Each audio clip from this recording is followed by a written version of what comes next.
ಈ ಸಾಂಬಾರು ತಿನ್ನೋದ್ರಿಂದ ಗ್ಯಾಸ್ಟ್ರಿಕ್ ಸಮಸ್ಯೆ, ಅಸಿಡಿಟಿ ಸಮಸ್ಯೆ ಅಂತೂ ಬರೋದೇ ಇಲ್ಲ. ಟೇಸ್ಟ್ ಅಂತೂ ತುಂಬಾ ಚೆನ್ನಾಗಿರುತ್ತೆ, ಹೆಲ್ತಿನೂ ಸಹ. ಹಾಯ್ ಹಲೋ ಎಲ್ರಿಗೂ ನಮಸ್ಕಾರ. Welcome back to Yuvika cooking channel. Healthy recipes ಬೇಕಂದರೆ ನನ್ನ ಚಾನಲ್ನ ಇವಾಗಲೇ ಸಬ್ಸ್ಕ್ರೈಬ್ ಮಾಡ್ಕೊಳ್ಳಿ. ನಾನಿವತ್ತು ಒಂದು ಒಳ್ಳೆ ಹೆಲ್ತಿ ಆಗಿರೋ ಸಾಂಬಾರ್ ರೆಸಿಪಿನ ಮಾಡಿ ತೋರಿಸ್ತಾ ಇದ್ದೀನಿ. ಇದು ತುಂಬಾ ಒಳ್ಳೆಯದು ಆರೋಗ್ಯಕ್ಕೆ. ಗ್ಯಾಸ್ಟ್ರಿಕ್ ಸಮಸ್ಯೆ ಅಂತೂ ಬರೋದೇ ಇಲ್ಲ ಇದನ್ನು ತಿಂದರೆ. ಬನ್ನಿ ಮಾಡೋದು ಹೇಗೆ ಅಂತ ತಿಳಿಸ್ಕೊಡ್ತೀನಿ. ತುಂಬ ಟೇಸ್ಟಿಯಾಗಿಯೂ ಸಹ ಇರುತ್ತೆ. ಮೊದಲು ನಾವಿಲ್ಲಿ ಮೂಲಂಗಿನ ತಗೋಬೇಕಾಗುತ್ತೆ. ನಾನು ಅರ್ಧ kg ಮೂಲಂಗಿನ ತಗೊಂಡಿದ್ದೀನಿ. ಈ ಸಾಂಬಾರು ಮಾಡಲಿಕ್ಕೆ ಎಳೆ ಮೂಲಂಗಿನೇ ಬೇಕು. ಸೊ ಹಾಗಾಗಿ ಎಳೆ ಮೂಲಂಗಿನೇ ತಗೋಬೇಕು. ಬಲ್ತಿರೋ ಮೂಲಂಗಿ ತೊಗೊಂಡ್ರೆ ಟೇಸ್ಟು ಅಷ್ಟು ಚೆನ್ನಾಗಿ ಬರಲ್ಲ. ಮೂಲಂಗಿ ಸಿಪ್ಪೆನ ತೆಕ್ಕೊತಾ ಇದ್ದೀನಿ. ಇದರಲ್ಲಿ ಚಿಕ್ಕ ಚಿಕ್ಕ ಕಲ್ಲುಗಳಿರುತ್ತೆ, ಹಾಗಾಗಿ ನಾನು ಮೂಲಂಗಿ ಸಿಪ್ಪೆನ ತೆಕ್ಕೊತಾ ಇದ್ದೀನಿ. ತುಂಬ ತೆಳುವಾಗಿ ತೆಕ್ಕೊಬೇಕು. ನಾನೆಲ್ಲ ಮೂಲಂಗಿನೂ ಇದೇ ಥರ ಕ್ಲೀನ್ ಮಾಡಿ ತಗೊಂಡಿದ್ದೀನಿ. ಸಿಪ್ಪೆ ಎಲ್ಲ ತೆಗೆದ್ಮೇಲೆ ನೋಡಿ ಎಷ್ಟು ಚೆನ್ನಾಗಿ ಕಾಣಿಸ್ತಿದೆ ಮೂಲಂಗಿ. ಒಂದು ಸ್ವಲ್ಪ ನೀರನ್ನ ತೊಗೊಂಡ್ಬಿಟ್ಟು ಅದರೊಳಗಡೆ ಹಾಕಿ ಇಟ್ಕೊಂಡಿದ್ದೀನಿ. ಇವಾಗ ಇದನ್ನು ಕಟ್ ಮಾಡ್ಕೊಳ್ಳೋಣ. ನೀವು ಯಾವ ಶೇಪಲ್ಲಿ ಬೇಕಾದರೂ ಕಟ್ ಮಾಡ್ಕೋಬೋದು. ನಾನಿಲ್ಲಿ ರೌಂಡಾಗಿ ಸರ್ಕಲ್ ಶೇಪಲ್ಲಿ ಕಟ್ ಮಾಡ್ಕೊಂಡಿದ್ದೀನಿ. ಇದನ್ನು ವೀಕ್ಲಿ 1 ಟೈಮ್ ಆದ್ರೂ ಮಾಡ್ಕೊಂಡು ತಿನ್ನಿ. ನೀವೇನಾದರೂ ಸಾಂಬಾರು ಇಷ್ಟಪಡಲಿಲ್ಲ ಅಂದರೆ ಪಲ್ಯ ಸಹ ಮಾಡ್ಕೊಂಡು ತಿನ್ಬೋದು ಇದರಿಂದ. ಕೆಲವೊಬ್ಬರು ಮೂಲಂಗಿ ಅಂತ ಅಂದರೆ ಬೇಡಪ್ಪ ನಾವು ತಿನ್ನಲ್ಲ ಅಂತಾರೆ. ಅದರಿಂದ ಹೆಲ್ತ್ ಬೆನಿಫಿಟ್ಟು ತುಂಬಾ ಇದೆ. ಸೊ ಹಂಗಾಗಿ ಮೂಲಂಗಿನ ತಿನ್ನಿ. ನಾನು ಎಲ್ಲ ಮೂಲಂಗಿನೂ ಸಹ ಇದೇ ಥರ ಕಟ್ ಮಾಡಿ ತೊಗೊಂಡಿದ್ದೀನಿ. 1 ಈರುಳ್ಳಿ 4 ಟೊಮೊಟೊನೂ ಸಹ ತೊಗೊಂಡಿದ್ದೀನಿ. ನಾನಿಲ್ಲಿ ದೊಡ್ಡ ಈರುಳ್ಳಿ ತೊಗೊಂಡಿರೋದ್ರಿಂದ 1 ತೊಗೊಂಡಿದ್ದೀನಿ. ನೀವೇನಾದರೂ ಚಿಕ್ಕ ಈರುಳ್ಳಿ ತೊಗೊಂಡಿದ್ದೀರಾ ಅಂದರೆ 2 ತೊಗೊಳ್ಳಿ. ಈರುಳ್ಳಿನ ಉದ್ದುದ್ದಕ್ಕೆ ಕಟ್ ಮಾಡ್ಕೊಂಡು ತೊಗೊಳ್ತಾ ಇದ್ದೀನಿ. 4 ಹುಳಿ ಟೊಮೊಟೊನ ತೊಗೊಂಡಿದ್ದೀನಿ. ಹುಳಿ ಟೊಮೊಟೊನೇ ಹಾಕಿ ಈ ಸಾಂಬಾರಿಗೆ ಟೇಸ್ಟು ತುಂಬ ಚೆನ್ನಾಗಿ ಬರುತ್ತೆ. ಹಾಗಾಗಿ 4 ಸಹ ನಾನು ಹುಳಿ ಟೊಮೊಟೊನೇ ಕಟ್ ಮಾಡಿ ತೊಗೊತಾ ಇದ್ದೀನಿ. ಟೊಮೊಟೊನ ಮೀಡಿಯಮ್ ಸೈಜಲ್ಲಿ ಕಟ್ ಮಾಡಿಕೊಂಡ್ರೆ ಸಾಕು. ಈ ಸಾಂಬಾರಿಗೆ ಮಸಾಲೆ ಎಲ್ಲ ರುಬ್ಬಿ ಹಾಕೋದೇನು ಬೇಡ, ಹಾಗೆ ಸೇರಿಸ್ಕೊಳ್ಳೋದು. ಇದನ್ನು ಟೇಸ್ಟು ತುಂಬ ಚೆನ್ನಾಗಿ ಬರುತ್ತೆ ರುಬ್ಬಿ ಹಾಕಿಲ್ಲ ಅಂತ ಅಂದ್ರೂ ಸಹ. ಇಲ್ಲಿ ಈರುಳ್ಳಿ ಟೊಮೊಟೊ ಮೂಲಂಗಿ ಎಲ್ಲ ಕಟ್ ಮಾಡ್ಕೊಂಡಿದ್ದಾಯಿತು. ನೆಕ್ಸ್ಟು ಒಂದು ಪಾತ್ರೆನ ತೊಗೊಂಡು ಅದಕ್ಕೆ 1 ಗ್ಲಾಸಷ್ಟು ಬೇಳೆನ ಸೇರಿಸ್ಕೊತಾ ಇದ್ದೀನಿ. ನಾನಿಲ್ಲಿ ಊರಿನ ಬೇಳೆ ತೊಗೊಂಡಿದ್ದೀನಿ. ಅದಕ್ಕೆ ಅದು ಸಿಪ್ಪೆ ಕಾಣಿಸ್ತಾ ಇದೆ, ಕಪ್ಪು ಕಾಣಿಸ್ತಿರೋದು ಸಿಪ್ಪೆ. ಅಂಗಡಿ ಬೇಳೆ ತೊಗೊಂಡ್ರೆ ಈ ಥರ ಸಿಪ್ಪೆ ಏನು ಬರೋದಿಲ್ಲ. ಇದು ನಾಟಿ ಬೇಳೆ ಆಗಿರೋದ್ರಿಂದ ಟೇಸ್ಟ್ ಚೆನ್ನಾಗಿ ಕೊಡುತ್ತೆ. ಸೊ ಹಾಗಾಗಿ ನಾನು ಇದನ್ನೇ ಹಾಕ್ಕೊಂಡಿದ್ದೀನಿ. ಇದನ್ನು ನೀಟಾಗಿ ಒಂದು 3 ಇಂದ 4 ಸಲ ವಾಶ್ ಮಾಡಿಕೊಂಡು ಇವಾಗೇನು ಕಟ್ ಮಾಡಿ ಇಟ್ಕೊಂಡಿದ್ವಲ್ಲ ಮೂಲಂಗಿನ ಅದನ್ನು ಸೇರಿಸ್ಕೊತಾ ಇದ್ದೀನಿ. ಮೂಲಂಗಿ ಎಲ್ಲ ಸೇರಿಸಾದ್ಮೇಲೆ ನಾವು ಕಟ್ ಮಾಡ್ಕೊಂಡಿದ್ವಲ್ಲ ಟೊಮೊಟೊನೂ ಸಹ ಸೇರಿಸ್ಕೊತಿದ್ದೀನಿ. ಈರುಳ್ಳಿ ಅದ್ರ ಜೊತೆ ಈರುಳ್ಳಿನೂ ಸಹ ಸೇರಿಸ್ಕೊತಾ ಇದ್ದೀನಿ. ಇದಕ್ಕೆ ನಾನು ಅರ್ಧ ಹೋಳಷ್ಟು ತೆಂಗಿನಕಾಯಿ ತುರಿನ ಹಾಕ್ಕೊತಾ ಇದ್ದೀನಿ. ಇದು ತುಂಬ ಇಂಪಾರ್ಟೆಂಟು. ಇದನ್ನು ಹಾಕೋದ್ರಿಂದ ಟೇಸ್ಟು ತುಂಬ ಚೆನ್ನಾಗಿ ಬರುತ್ತೆ. ಹಾಗಾಗಿ ಇದನ್ನು ಮಿಸ್ ಮಾಡದೆ ಹಾಕ್ಕೊಳ್ಳಿ. ಇವಾಗ ನಾನು ಖಾರದ ಪುಡಿನ ಹಾಕ್ಕೊತಾ ಇದ್ದೀನಿ. ನಿಮಗೆ ಖಾರ ಎಷ್ಟು ಬೇಕು ನೋಡಿ ಹಾಕ್ಕೊಳ್ಳಿ. ನಾನಿಲ್ಲಿ 1.5 ಸ್ಪೂನಷ್ಟು ಹಾಕ್ಕೊತಾ ಇದ್ದೀನಿ ಖಾರದ ಪುಡಿನ. ಖಾರ ಕಮ್ಮಿ ಬೇಕು ಅಂದರೆ ಸ್ವಲ್ಪ ನೋಡಿಕೊಂಡು ಕಮ್ಮಿ ಮಾಡ್ಕೊಳ್ಳಿ. ಇದಕ್ಕೆ 2 ಟೇಬಲ್ ಸ್ಪೂನಷ್ಟು ಸಾಂಬಾರು ಪೌಡ್ರನ್ನ ಹಾಕ್ಕೊತಾ ಇದ್ದೀನಿ.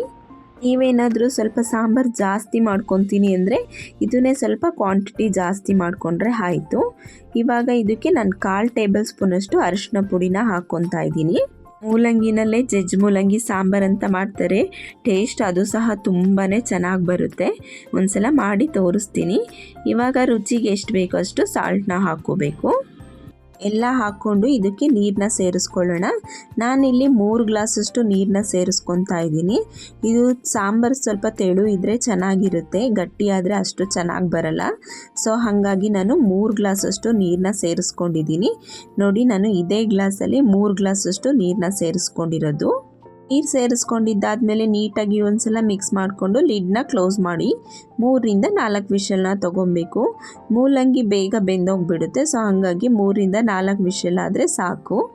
ಇವಾಗ ಇಲ್ಲಿ 3 ಇಂದ 4 ವಿಷಲ್ ಆಗಿದೆ. ನೋಡಿ, ಸ್ಟೀಮ್ ಎಲ್ಲ ಹೋಗಿ ತಣ್ಣಗಾಗಿದೆ. ಲಿಡ್ನ ಓಪನ್ ಮಾಡ್ತಿದ್ದೀನಿ. ನೋಡಿ ಎಷ್ಟು ಬಿಸಿ ಬಿಸಿ ಇದೆ ಅಂತ. ಇದನ್ನು ನೀಟಾಗಿ ಒಂದ್ಸಲ ಮಿಕ್ಸ್ ಮಾಡ್ಕೋಬೇಕು, ಯಾಕಂದರೆ ಮೂಲಂಗಿ ಎಲ್ಲ ಮೇಲೆ ಬಂದುಬಿಟ್ಟಿರುತ್ತೆ. ಸೊ ಹಾಗಾಗಿ ನೀಟಾಗಿ ಒಂದ್ಸಲ ಮಿಕ್ಸ್ ಮಾಡ್ಕೊಳ್ಳೋಣ. ಮೂಲಂಗಿ ಬೇಯಿಸಿದಾಗ ಸ್ಮೆಲ್ಲು ಅಷ್ಟು ಏನು ಇಷ್ಟ ಆಗೋದಿಲ್ಲ. ಸಾಂಬಾರಂತೂ ಟೇಸ್ಟ್ ಚೆನ್ನಾಗಿ ಬರುತ್ತೆ. ನೀಟಾಗಿ ಮಿಕ್ಸ್ ಮಾಡ್ಕೊಂಡಿದ್ದೆಲ್ಲ ಆದಮೇಲೆ ಇವಾಗ ಒಗ್ಗರಣೆ ಹಾಕ್ಕೊಳ್ಳೋಣ.